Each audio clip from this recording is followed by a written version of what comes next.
ना ना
पूछा था उन्होंने कि आपको सामायिक का अर्थ नहीं आप अर्थ नहीं जानते हैं, उसका प्रयोजन भी नहीं जानते। आप प्रत्याख्यान का अर्थ भी नहीं जानते हैं, प्रयोजन भी नहीं जानते हैं। आप संयम का अर्थ भी नहीं जानते हैं, प्रयोजन भी नहीं जानते हैं। आप संवर का अर्थ भी नहीं जानते हैं, प्रयोजन भी नहीं जानते हैं। और आप विवेक का अर्थ भी नहीं जानते हैं, प्रयोजन भी नहीं जानते हैं। और आप युत्सर्ग का अर्थ भी नहीं जानते हैं, प्रयोजन भी नहीं जानते। 6 बातें पूछी है और 6 में से प्रत्येक में 2-2 बातें पूछी है कि उसका अर्थ क्या है और उसका प्रयोजन या लक्ष्य क्या है। एक पंक्ति में तीर्थंकर महावीर के कबीर भगवंत ने उत्तर दिया, आया सामायिक, आत्मा ही सामायिक है, सामायिक ही आत्मा है। और क्या लिखा? आत्मा ही सामायिक है, सामायिक ही आत्मा है। इसका अर्थ है कि जो सामायिक है उस सामायिक का अर्थ होता है आत्मा को आत्मा की उपलब्धि हो जाए। क्योंकि आत्मा को आत्मा उपलब्ध नहीं है क्या? आत्मा कहीं गुम हो गया है क्या? हो गया? आत्मा 5 इंद्रियों के भोगों में, भोगों की पढ़ाई में, भोगों के कमाई में और भोगने में गुम हो गया। इसलिए वह आत्मा वहाँ से हट करके और अपने आप में स्थिर हो जाए, अपने आप में स्थिर हो जाए। और स्थिर होना का अर्थ होता है उसमें चल विचल परिणाम ना हो। और आप जिस प्रकार के सामायिक कर रहे हैं, 5 प्रकार के चारित्र कहे गए हैं, उनमें से आपकी सामायिक को सामायिक चारित्र नहीं आती है। और यदि सामायिक चारित्र कौन सा है तो कहा जाता है कि जिस समय ये घर बार परिवार भोग के साधन सुविधाएं परिजन इन सब का जीवन भर के लिए पूर्णतः परित्याग करके और वह सर्ववृत्ति संयम प्रवृत्तियां ग्रहण करता है, उस समय कहा जाता है वह प्रथम सामायिक चारित्र है। और सामायिक चारित्र वह 7 दिन से लगा करके 6 महीने तक का हो सकता है। फिर गुरु को लगे कि अब यह आगे का चारित्र ग्रहण करने में सक्षम हो गया है तो उसको छेद दे करके, छेद है ना, उसमें चाहे दोष लगाया हो चाहे न लगाया हो, उसकी संयम पर्याय में छेद किया जाता है। उस दूसरे चारित्र का नाम पड़ा छेदोत्थापना चारित्र। तीसरा परिहार विशुद्धि चारित्र है। और परिहार विशुद्धि में वह निरंतर अपना पापों से परे होकर के आत्मा की शुद्धता प्रकट करने का वर्षक पुरुषार्थ कर रहा होता है, परिहार विशुद्धि। सूत्रकारों ने तो उसको 9 साधु गुरु की आज्ञा लेकर के एकांत में साधना करने के लिए जाते हैं, आत्म साधना के लिए। उनमें से एक वाचनाचार्य हो जाता है, 4 वाचना देने वाले शिष्य होते हैं आत्म साधना करने वाले, 4 उनकी वैयावृत्ति में रहते हैं। और ऐसे बारी बारी करते हुए 18 महीने में वो परिहार विशुद्धि की साधना होती है। और भाई की है परिहार विशुद्धि तो 2 चारित्र पूरा होने के बाद तीसरा चारित्र है। इसका अर्थ है कि निरंतर आत्मा की शुद्धता बढ़ती जा रही है। ये दूसरा जो चारित्र है छेदोत्थापना चारित्र, जिस समय बड़ी दीक्षा होती है वो छेदोत्थापना चारित्र है, उसको 5 महाव्रतों का आरोपण किया जाता है। जिस समय पहली दीक्षा होती है उस समय वो 18 प्रकार के पापों को 3 करण 3 योग से पूर्णतः परित्याग करता है। उनमें से प्रथम 5 तो पूर्णतः परित्याग करता है और शेष 13 में विवेक रखता है। विवेक का अर्थ क्या लेना? यहाँ पर विवेक का अर्थ में आना चाहिए आत्मा, आत्मा की उपलब्धि, आत्मा को, आत्मा की शुद्ध सत्ता प्रकट हो जाए, आत्मा अपने स्वयं के स्वरूप में स्थिर हो जाए। जैसे आत्मा के त्रैकालिक अनादि से गुण हैं, वे समस्त गुण उसके प्रकट हो जाएं, तो आत्मा भाव अपेक्षा से कैसा कहा गया कि अनंत ज्ञान परिमाण, अनंत दर्शन परिमाण, अनंत चारित्र बयान। तो इस प्रकार से जब उसके ज्ञान की पर्यवय अनंत कौन से परिमेय हैं कि शुद्ध शुद्ध शुद्ध शुद्ध आत्मा के ज्ञान गुण की पर्यायें शुद्ध कैसे होती है और अशुद्ध कैसे होती है। जिसमें ज्ञान गुण का स्वभाव परिणमन होता है उसमें कहा जाता है वह स्वभाव परिणमन अपने आप के ज्ञान से अपने आप को जानना जानना जानना जानना, उसका नाम दिया स्वभाव परिणमन। अपने आप को तो जानना नहीं और शरीरादि को अपना जानना, ये ज्ञान गुण की वैभाविक परिणति है। जिस समय ज्ञान गुण का स्वभाव परिणमन होता है उस समय आत्मा को आत्मा का ज्ञान होता है, आत्मा आत्मा को उपलब्ध होती है। उस समय बाह्य में ज्ञानावरणी कर्म का क्षयक्षम हो रहा है, निर्जरा हो रही है। निरंतर अपने आप का जानना जानना जानना। और प्रज्ञापना सूत्र याद रखा हो तो उसमें कहा कि जिस समय ज्ञानावरणी कर्म का उदय आता है उसी समय दर्शनावरणी कर्म का भी उदय आता है एक साथ। उसी समय मोहनी कर्म के दर्शन मोहनी कर्म का भी उदय आता है और जीव मिथ्या धारणा कर लेता है। मिथ्या धारणा क्या कि शरीर मैं हूँ, शरीर मेरा है और शरीर मेरा है मैं हूँ, तो फिर ये शरीर से जुड़े सारे परिजन परिजन मैं हूँ मेरे हैं। हाँ तो बोलते जाओ, ये सारे मैं हूँ ये सारे मेरे हैं और इनके लिए जुड़ा हुआ धन वैभव भोग साधन ये सारे मेरे हैं और इन भोग साधनों को भोगने से सुख की प्राप्ति होती है। बोलते तो जाओ, हाँ इन भोगों में सुख की प्राप्ति होती है और ये सुख ही सुख हैं। इसमें तो दो बार आप मानने पड़ेगी तीन बार, ये सुख ही सुख है। ऐसा जिस समय जीव भाव करता है उस समय कहो अनंत ज्ञानावरणादि द्रव्य कर्म का उपार्जन और अनंत कर्म का बंध हो जाता है। तो बंध का मूल कौन सा हुआ कि ज्ञानावरणीय कर्म, और ज्ञानावरणीय कर्म का संधि विच्छेद करो तो मेरे ही उस अनंत ज्ञान पर मेरे ही अनादि के अज्ञान से पर्दा पड़ा हुआ। अनादि का अज्ञान है, इसका अर्थ है कि अनंत काल से मैं ऐसा करता आया हूँ कि मेरे उस अनंत ज्ञान, मेरे उस केवल ज्ञान उस पर पर्दा पड़ता रहा। क्या करने से पर्दा पड़ता रहा? अपने को अपने आप का जाना नहीं, शरीर आदि पराय को अपना जाना, इसको कहा ज्ञानावरणीय कर्म। अपने को अपना जाने, पराया शरीर आदि को पराया जाने और परे कर दे। ज्ञान संपन्न जीव की परिभाषा उत्तराधिकार सूत्र के 29 अध्ययन आई है। इसका अर्थ है कि यदि ये पक्का हो गया अंदर में भावों से, शब्द से नहीं, शब्द से तो एक बार नहीं 108 बार रट लो और 108 बार बोलने की माला भली वो 1 लाख सवा लाख बार गिन लो, सवा करोड़ बार गिन लो। क्या गिन लो?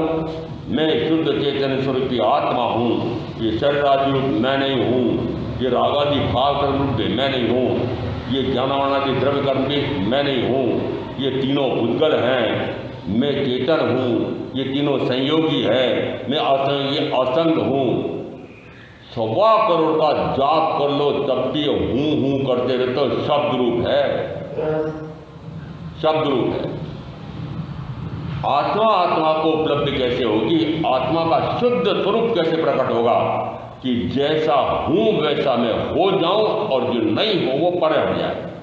इसी को कल मैंने कहा था, शुक्ल ध्यान में 2 पाए प्रथमतः कहे जाते हैं। जिस समय वह 7वें गुणस्थान से ऊपर उठता है उस समय वह 8वें गुणस्थान पर अपूर्वकरण करता है। अपूर्वकरण का अर्थ होता है कि ऐसा भाव आता है, ऐसा आनंद का अनुभव आता है, ऐसा आत्मामृत का पान होता है कि ऐसा उसको पूर्व में कभी नहीं आया। उसी को नाम दिया अपूर्व। आजकल अपूर्व और अपूर्व नाम रखते हैं बड़े, और नाम बड़े ऊंचे रखते हैं आजकल, परंतु वो अपूर्व है क्या कि पूर्व में ऐसा कभी नहीं हुआ, उसको कहे अपूर्व। तो पूर्व में मुझे इस प्रकार का आनंद का अनुभव आया नहीं। अनुभव तो आया है, आत्मा का गुण है अनुभव करने का, पर किसका अनुभव आया? कि शरीर मैं हूँ, शरीर मेरा है, इसमें सुख है, 5 इंद्रियों में सुख है, इसका अनुभव आया।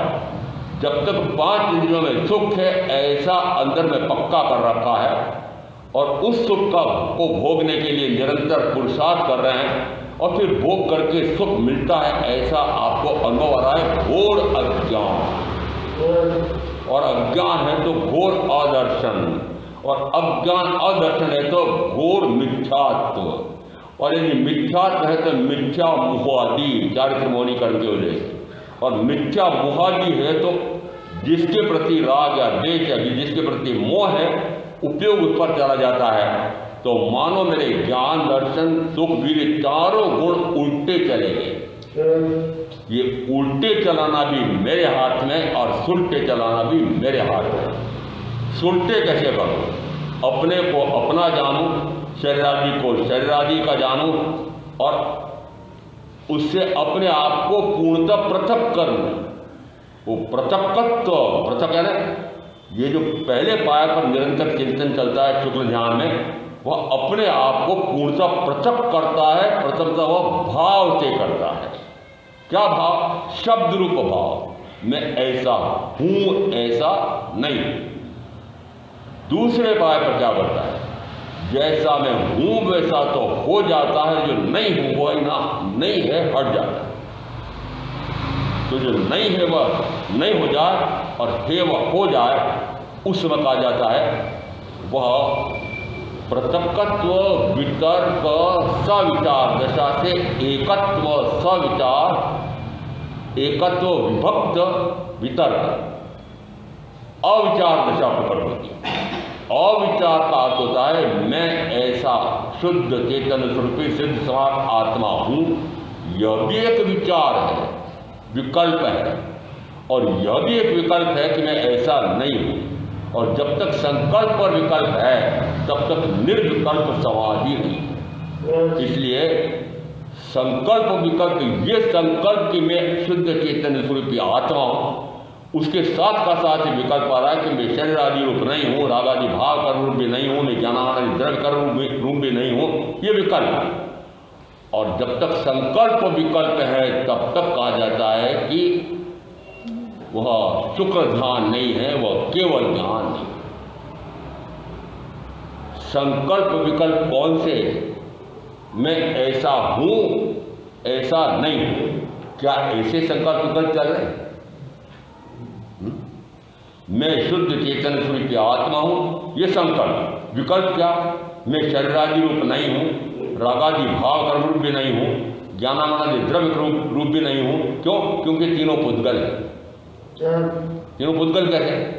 शरीर औदारिक परगणा है, निश्चित है कि पुद्गल है।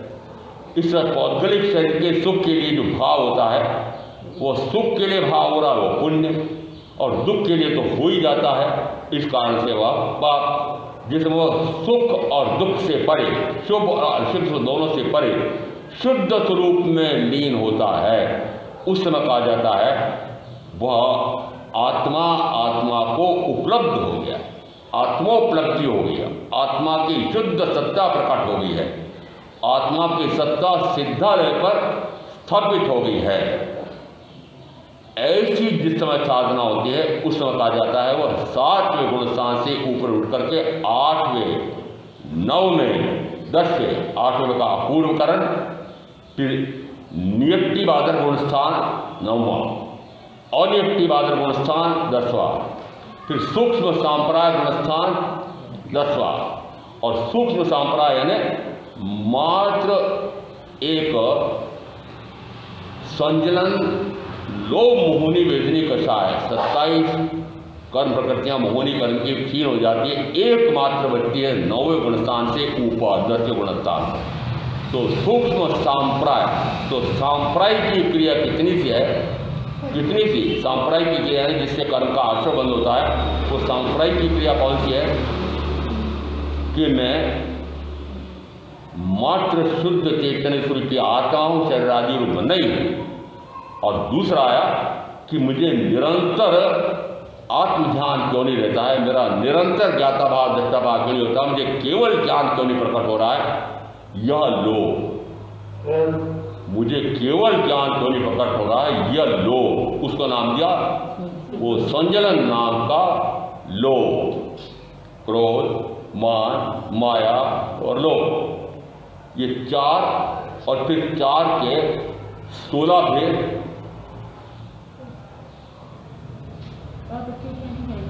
16 भेद बोलो।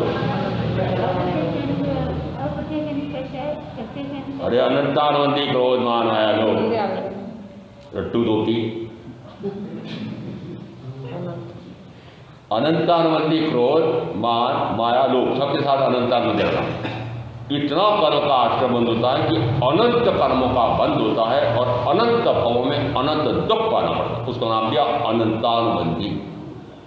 तो वो क्रोध कहता है कि जिसे अनंत कर्म का उपार्जन होता है।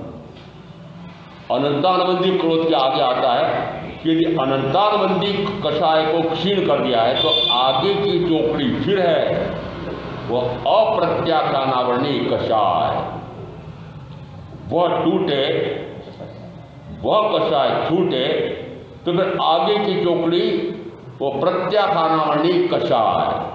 और ये आगे की चौकड़ी जिस ऐसा माना हो कि मैंने अपने अनंतानुबंधी कषाय को क्षीण कर दिया है, उसके पहले मैं मिथ्यात्व मोहनी, मिश्र मोहनी और तीसरा सम्यक्त मोहनी।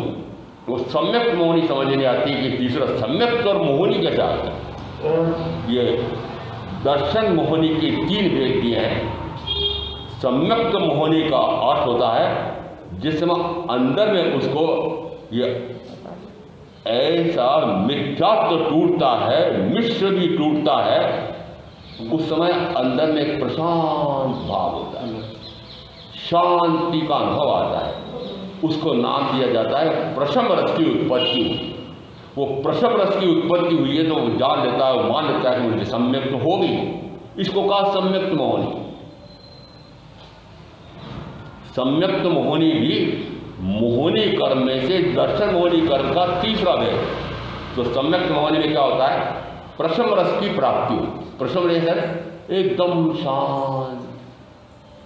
वो शांत यानी में सम्यक्त का प्रकाश हो गया है, मेरे ज्ञान का प्रकाश हो गया है, ये भ्रांति, इसलिए नाम दिया उसका सम्यक्त मोहनी। यदि ये 3, इसको मैं कहता हूँ दर्शन मोहनी त्रिक। तो प्रथम था दर्शन मोहनी 3, तो इन 3 का वो छेदन भेदन कर दे तो निश्चित मानना कि इन्हीं के कारण से जो अनंतानुबंधी क्रोध, मान, माया और लोभ हो रहा है वो भी क्षीण होता है। और जिस समय ये क्षीण होते हैं उस समय अंदर में आत्मा को आत्मा का आनंद का अनुभव आता है। तो फिर वह जीव निरंतर आगे बढ़ता है। आगे बढ़ के क्या करेगा कि वह अप्रत्याख्यानावर्णी कषाय को भी क्षीण करता है और बाह्य में देखेगा कि अब वह 7 और 4 11 कर्म प्रकृतियां मोहनी कर थी, उनको क्षीण कर चुका है। और उस समय यह भी कहा जाता है कि अब वह प्रथम 5 पापों को अंशतः छोड़ देता है और शेष 13 पापों में विवेक रखता है थोड़ा सा। उसको श्रमणोपासक श्रमणोपासी का कहा जाता है, जिसमें और आगे बढ़ता है। 4 से सीधा 7 में जाता है या 5 से सीधा 7 में जाता है।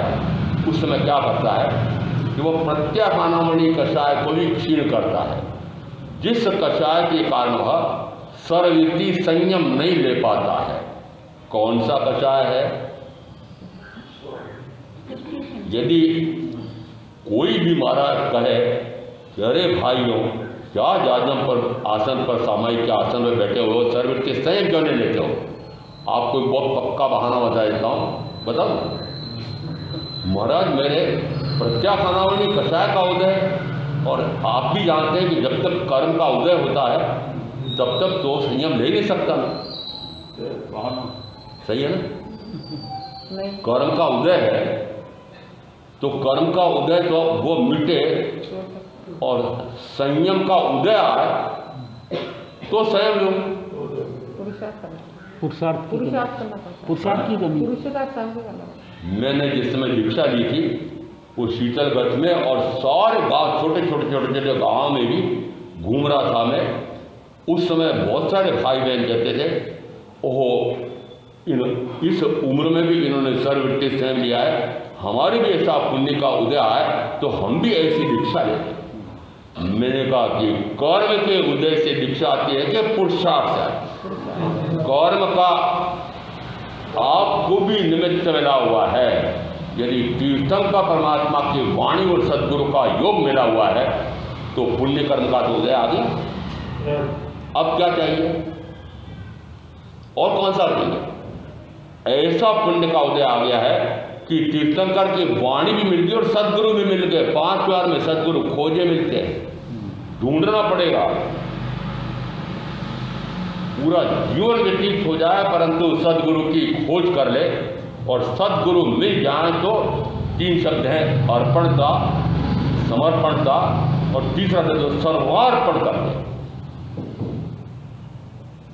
जिसमें सर्वार्पण का अर्थ है कि सब कुछ आपको समर्पित कर दिया है, आपके हाथ में है कि मेरा उद्धार कैसे हो। इसका अर्थ है कि उस समय पुरुषार्थ किया कि नहीं। क्या पुरुषार्थ किया? सबसे बड़ा पुरुषार्थ आपके सामने किसकी हानि हो रही है कि वो पुरुषार्थ नहीं हो रहा है, और जिसका पुरुषार्थ नहीं पड़ रहा है, पुरुषार्थ नहीं हो रहा है, उसको दूसरा नाम भी होता है। वो पुरुषार्थ क्या नहीं हो रहा है कि महाराज मेरे से ये 5 इंद्रियों के भोग नहीं छूट रहे हैं, भोग के साधन परिजन प्रिजन प्रीतम प्रीतमा नहीं छूट रहे हैं, और परिजन नहीं छूट रहे हैं, फिर धन में वो भोग साधन जिससे मुझे सुख की प्राप्ति हो रही है वो नहीं छूट रहे हैं। मैं क्या करूँ? ये मुझसे छूट ही नहीं रहे तो मैं क्या कर सकता हूँ? क्यों नहीं छूट रहे हैं? ये मेरे कर्म का उदय है। जब कर्म का उदय है तो कर्म के उदय से पहले दीक्षा कैसे लो? ले ही नहीं सकती मुझे। भाई कहते हैं ले ही नहीं सकता, कर्म का उदय है ऐसा। ठीक है, अरे बढ़िया उत्तर मिल गया ना, बहाना इतना अच्छा मिल गया। कोई भी साधु साधु आपको प्रेरणा करे जना आप नहीं जानते कि कर्म का उदय है तो कुछ नहीं हो सकता है। कर्म बेचारा खुदगर है, बेचारा लगा रहा हूँ, विचार क्यों लगा, कुछ भी नहीं जानता है।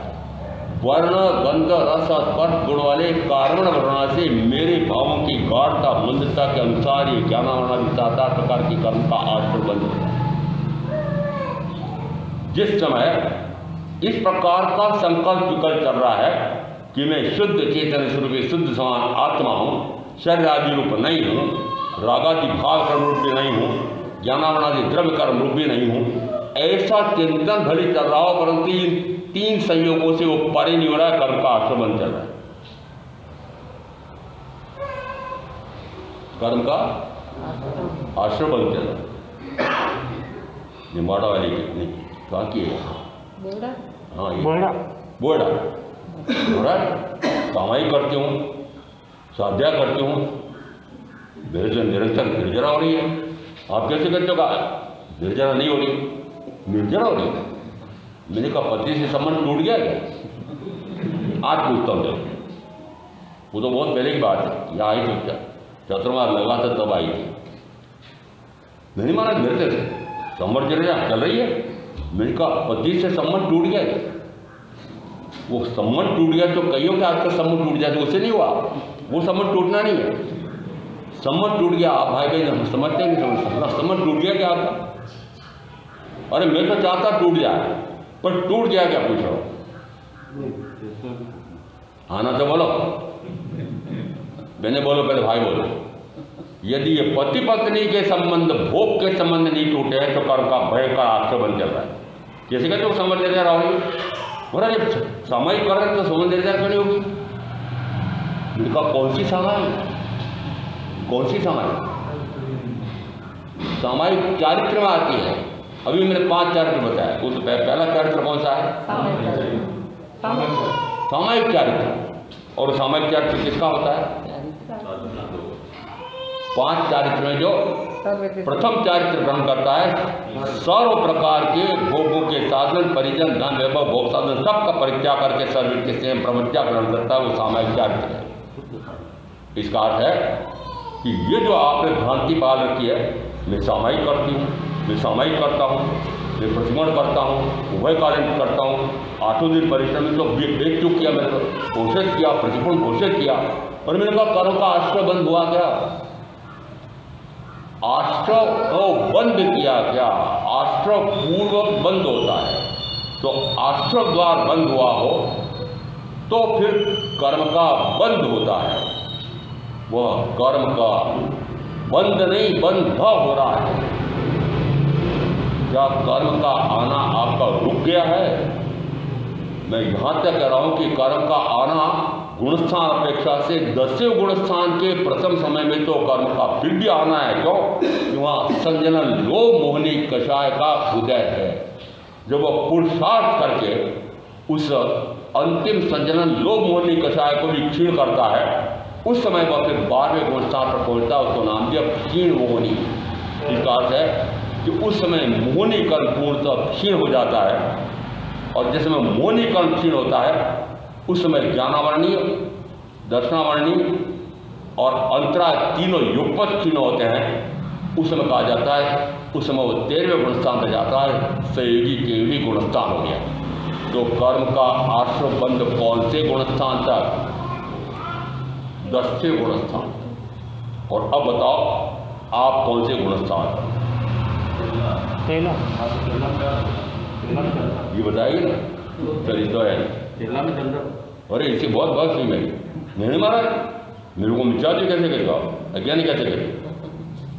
तो आज पूछ रहा हूँ कि मिथ्या मान्यता है कि नहीं कि शरीर में सुख है, परिवार में सुख है, पति सुख देते हैं, धन में मुझसे सुख मिलता है? ये मिथ्यात्व है। ये मिथ्यात्व टूटे तो कहा जाता है दर्शन मोहनी कर्म का अक्षयक्षम हुआ है। और दर्शन मोहनी कर्म का अक्षयक्षम तब होगा कि ज्ञानावरणीय कर्म का अक्षयक्षम हो, तो फिर दर्शनावरणीय कर्म का भी अक्षयक्षम होता है। ये सारे कर्म एक साथ टूट पड़ते हैं, सारे कर्म एक साथ भागते हैं। यदि ज्ञानावरणीय कर्म का अक्षयक्षम होगा तो निश्चित मानना कि दर्शनावरणीय कर्म का भी अक्षयक्षम होगा। ये अक्षयक्षम कैसे होता है कि जिस समय ज्ञान गुण का स्वभाव परिणमन होता है उस समय कहा जाता है ज्ञानावरणीय कर्म का क्षयक्षम हो रहा है, निर्जरा हो रहा है। और स्वभाव परिणमन क्या है? अपने को अपना जानना, स्वात्मा को स्वात्मा जानना, शरीर आदि को परात्मा जानना, और पर आत्मा से पूर्णतः परे हो जाना। इसको कहा ज्ञानावरणीय कर्म की निर्जरा हो रही है, क्षयक्षम हो रहा है। जिस समय ज्ञानावरणीय कर्म की निर्जरा होती है उसी समय दर्शनावरणीय कर्म की भी निर्जरा होती है। और प्रमाण में कहता हूँ जिस समय केवल ज्ञान होता है उसी समय केवल दर्शन होता है। होता है। इसका अर्थ है कि जब अंश में ज्ञान प्रकट हुआ है तो अंश में दर्शन भी प्रकट होता है। अंश में कैसे कि कुछ समय के लिए मुझे इस प्रकार का ज्ञान हुआ, फिर वापस ऐसा निमित्त आया रागादि का और मैं रागादि में प्रवृत्त हो गया, तो फिर मेरे ज्ञान गुण पर वापस आवरण आ गया। जितना शुद्ध हो गया उस पर नहीं, जो बचा हुआ आवरण घनीभूत होता जा रहा है। इसका अर्थ है कि निरंतर अपना जानना जानना जानना 5 प्यारे का मनुष्य कहाँ तक कर सकता है कि एक अंतर्मूर्त तक। अंतर्मूर्त और मूर्त की परिभाषा समझनी पड़ेगी। अंतर्मूर्त का अर्थ होता है पहले मूर्त की परिभाषा। ये एक दूसरा भाई है, अपने पड़ोसी भाई या बहन जितने पहले सामयिक ले रखी है, उंगली से यूं करता है, एक उंगली बताता है। मैंने कहा क्या उंगली बता रहे हैं? एक मुहूर्त बचका।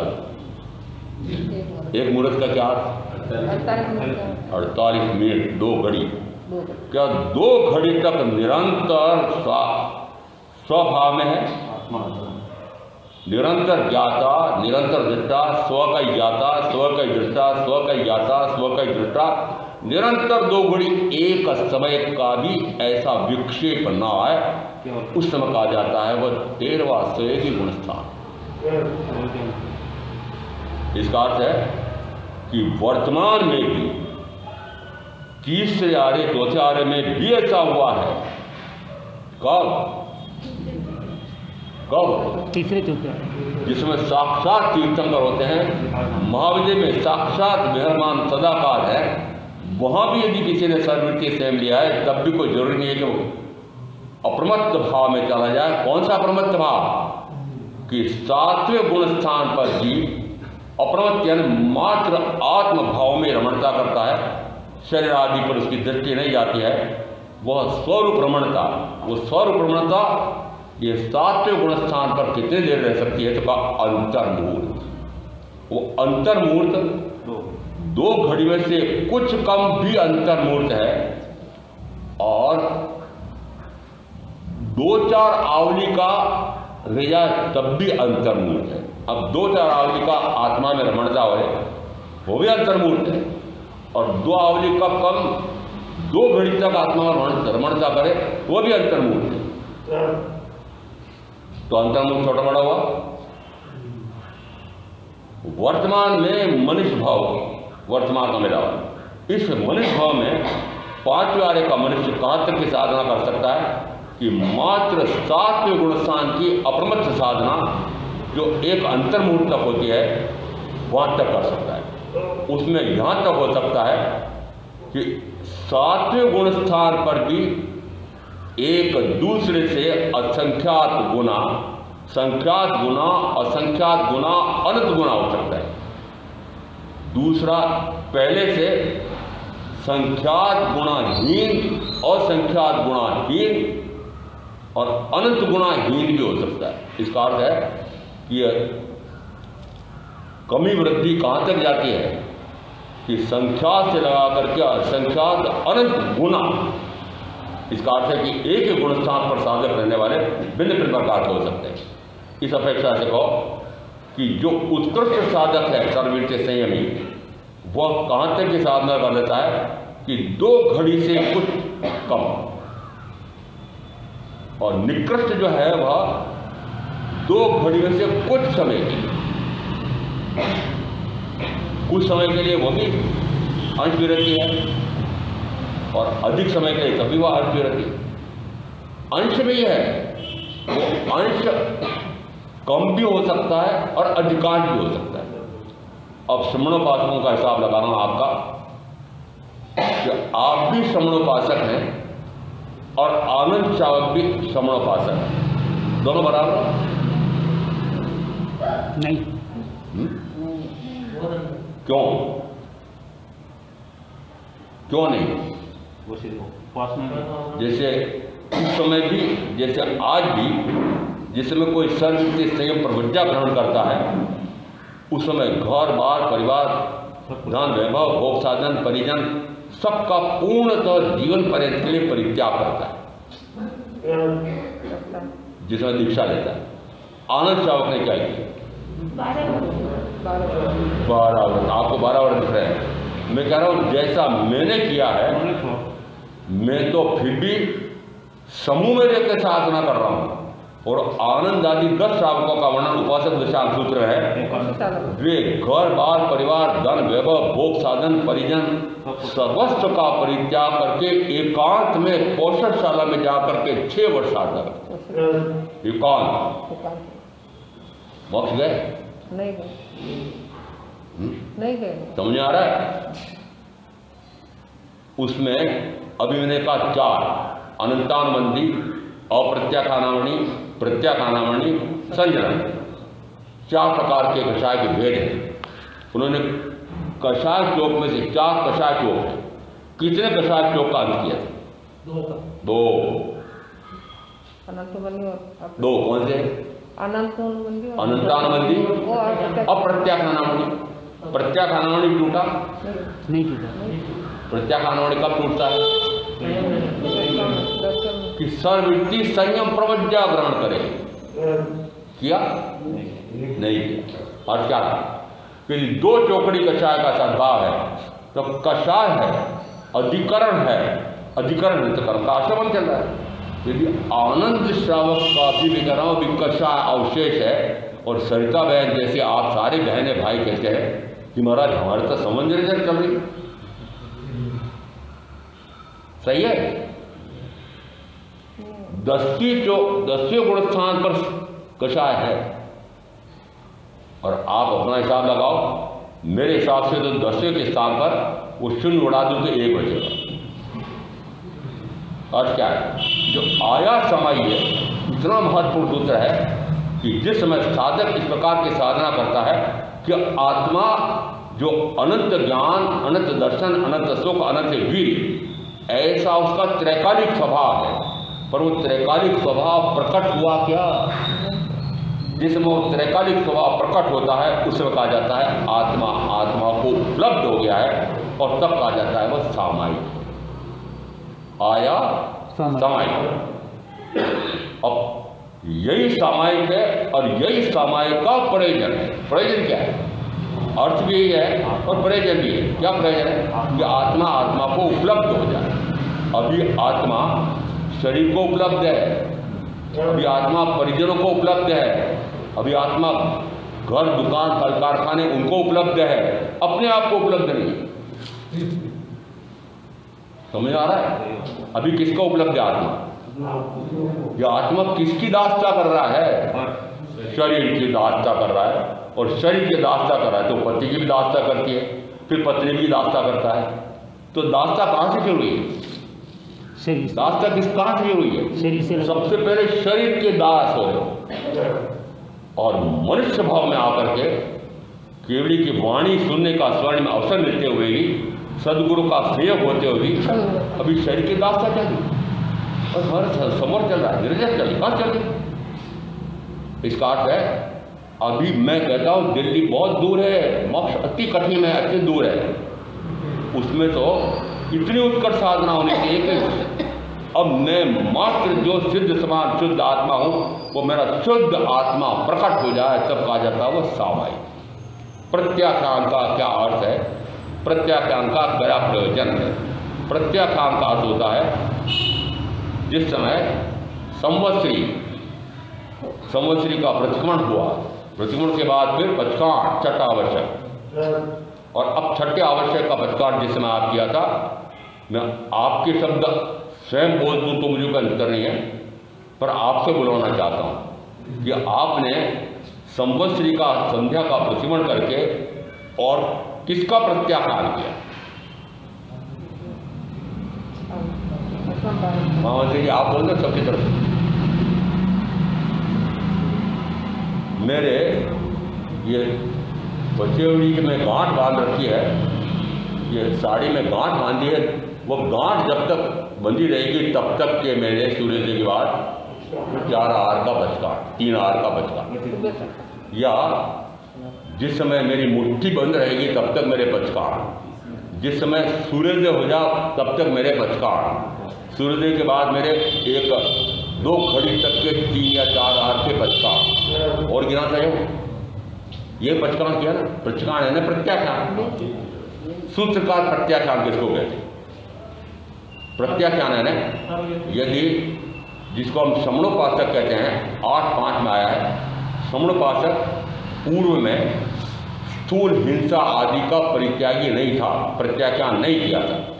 अब वह क्या करता है कि वह वर्तमान काल के 18 प्रकार के पापों की आलोचना करता है, पूर्व काल के पापों का प्रतिक्रमण करता है, और अनागत काल के पापों का प्रत्याख्यान करता है।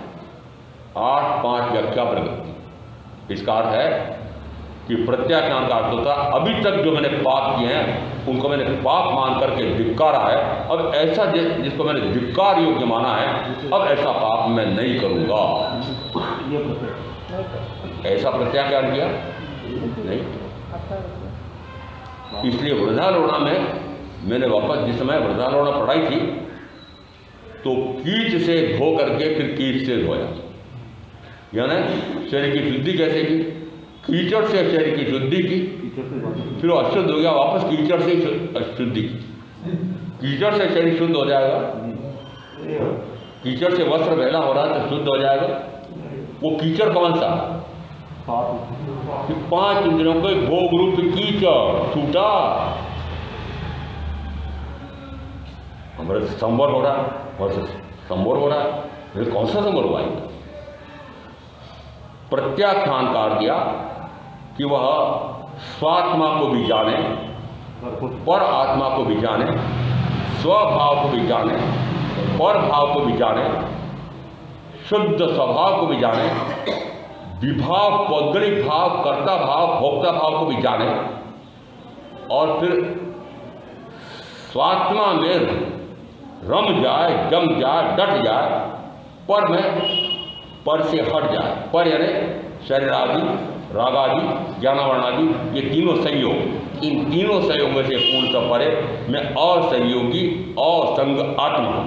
तो जो हूँ वह हो जाए, जो नहीं वो ना हो जाए, ऐसा जिसमें होता है उसमें कहा जाता है वह स्वभाव को भी जान जाता है, पर भाव को भी जान जाता है, फिर वह पर भाव का प्रत्याख्यान करता है, पर भाव का प्रत्याख्यान करता है। तो क्या प्रकट होता है? स्वभाव प्रकट होता है। स्वभाव क्या है? मात्र अपने आप को जानना, जानना, जानना, जानना, जानना।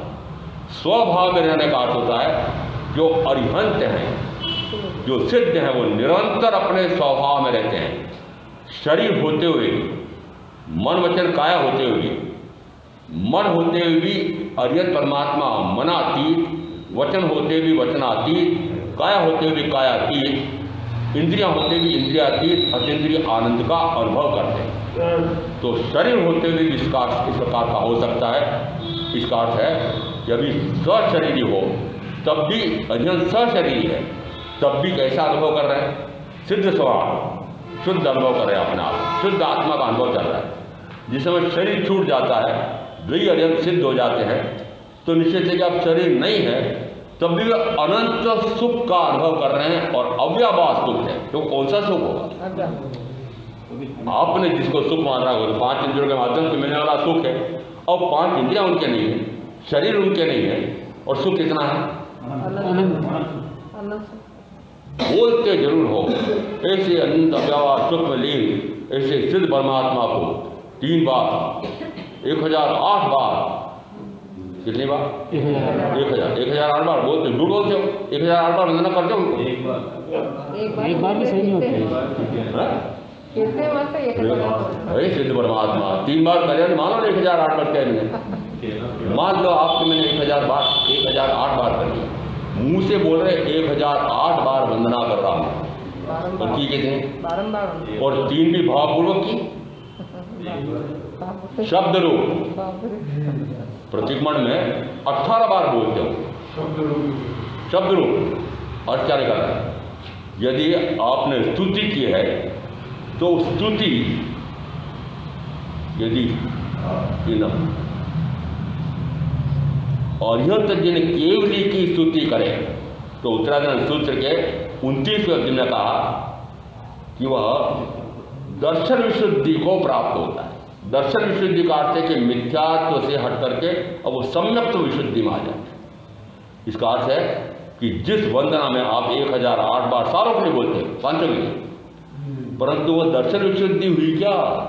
दर्शन विशुद्धि का अर्थ होता है कि अब मेरा वो मिथ्यात्व गल गया है और इतना शुद्ध हो गया हूँ कि अब मुझे वापस प्रकार की मिथ्या मान्यता नहीं होगी कि शरीर में सुख है आदि।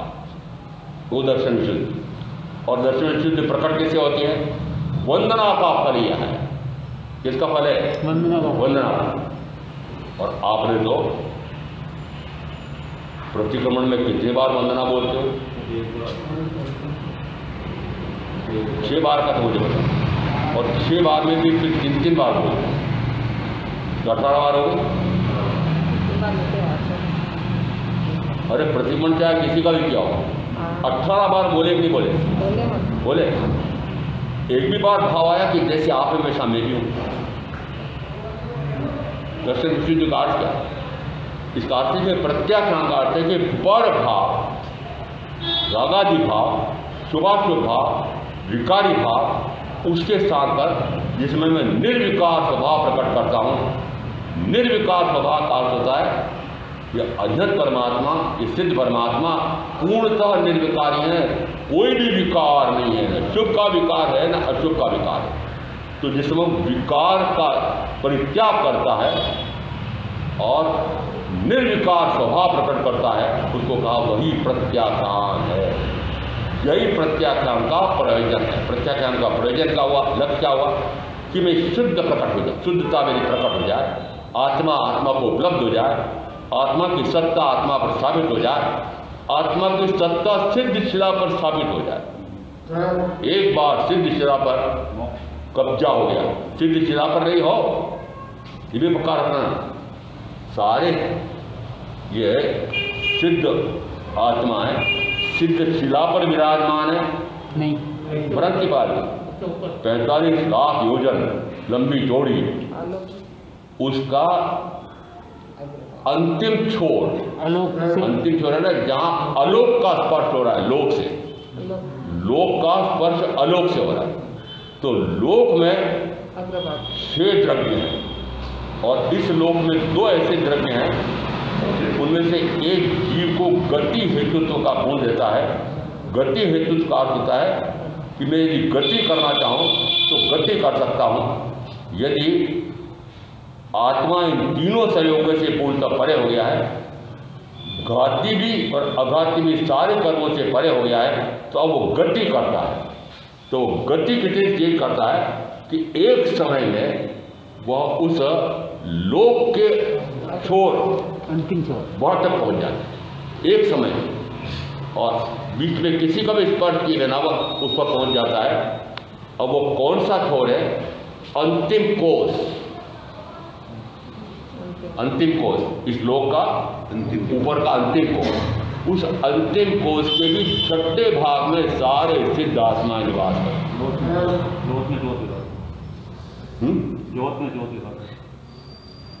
समझ में आया? कहां तक की साधना? प्रत्याख्यान, प्रत्याख्यान के बाद आया फिर आगे कि संयम का क्या अर्थ है, संयम का क्या प्रयोजन है। संयम का अर्थ होता है कि मैं अब जीवन पर्यंत के लिए इस प्रकार के 18 पापों का सेवन नहीं करूंगा। 5 का तो मैंने पूर्णतः परित्याग कर दिया है। शेष क्रोध से लगाकर मिथ्या दृष्टि के उसमें विवेक रखूंगा। और एक और व्रत लेता हूँ कि अब मैं जीवन पर्यंत के लिए 4 प्रकार के आहार का रात्रि में त्याग रखूंगा। ऐसा जिस समय वो शरीर के संयम प्रवृत्तियां ग्रहण करता है, उस समय कहा जाता है वही संयम है, वही संवर है। परंतु क्या उस संयम से, उस संवर से आत्मा की पूर्णता शुद्धता प्रकट हो रही है, हुई है? नहीं, मात्र उन महाव्रतों का पालन रूप चर्या चल रही है। और पालन कहाँ तक हो सकता है कि 5 महाव्रतों का निर्तिचार पालन हो, लेश मात्र भी उसमें कहीं भी पाप दोष न लगे। इसके लिए मैं उन 5 महाव्रतों की सुरक्षा के लिए 5 समितियां पालता हूँ, पूरी सावधानी पालता हूँ। यदि ऐसा करते हुए मन वचन काया को अप्रशस्त भाव में नहीं जाने देता हूँ, तब तक का वो प्रशस्त से प्रशस्तता, प्रशस्ततर, प्रशस्ततर, प्रशस्ततम भाव है। प्रशस्त से प्रशस्ततम भाव है, इसका अर्थ है कि वह अविशुद्ध भाव है, वहां भी कर्म काश होगा। कहाँ तक बंद है? संयमी साधु या संयमी साधु मात्र यही करते रहे, देवगति का सुख मिलेगा। निर्जरा नहीं है। निर्जरा कब है कि जिस समय ये सारा शरीर भाव छूट जाए, आत्मभाव में रमणता हो। और आत्मभाव में रमणता का अर्थ होता है निरंतर आत्मा को आत्मा का ध्यान, आत्मा को आत्मा का ध्यान, मात्र अपने आप का जानना, मात्र अपने आप को देखना, मात्र अपने आप में रमना। ऐसा करते करते यदि वो 2 घड़ी से कुछ कम तक रह जाए, तब कहा जाता है यह 7वां अप्रमत्त गुणस्थान है। ऐसी अप्रमत्त साधना करने के लिए उसकी सारी पहली प्रक्रिया बता दी कि बाह्य अपेक्षा से भी वह सर्वस्व का परित्याग करके सर्वृत्ति से प्रवृत्तियां ग्रहण करता है।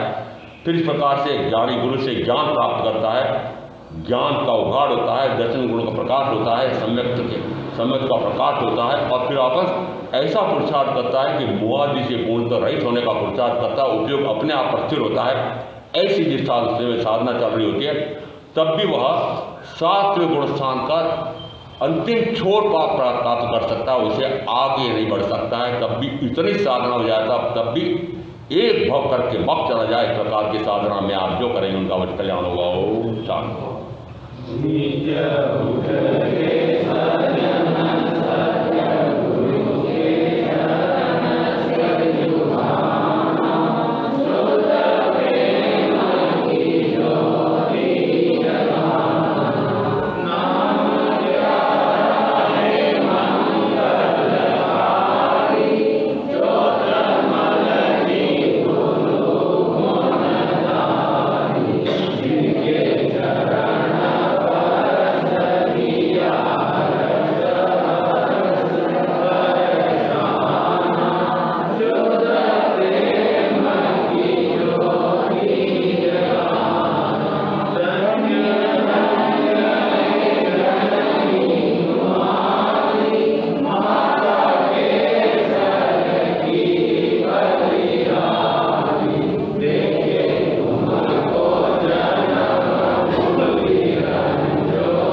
रमण घटकांड, मैंने तो प्रत्याख्यान का अर्थ बता दिया।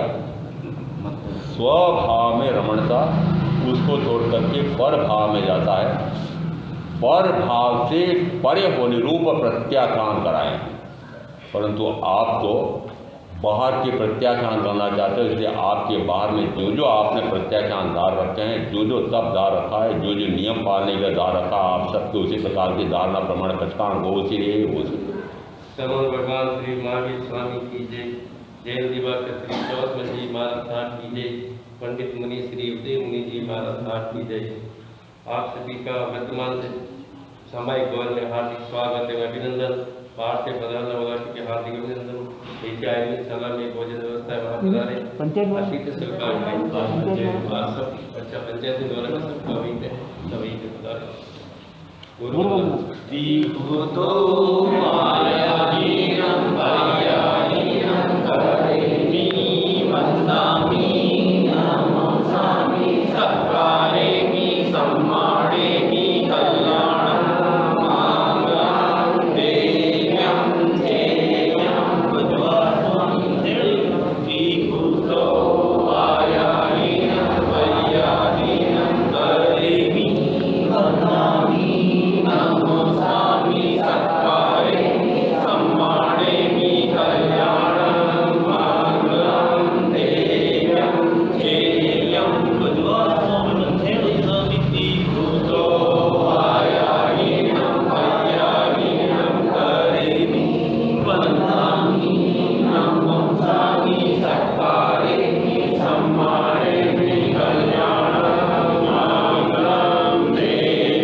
उर्दय क्या गया? चत्तारि मंगलम अरिहंता मंगलम सिद्धा मंगलम साहू मंगलम केवली पणत्त धम मंगलम।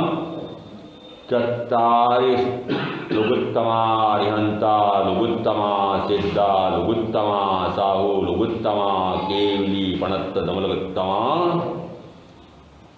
चत्तारि शरणपवज्जामि अरिहन्ते शरणपवज्जामि सिद्धे शरणपवज्जामि साहू शरण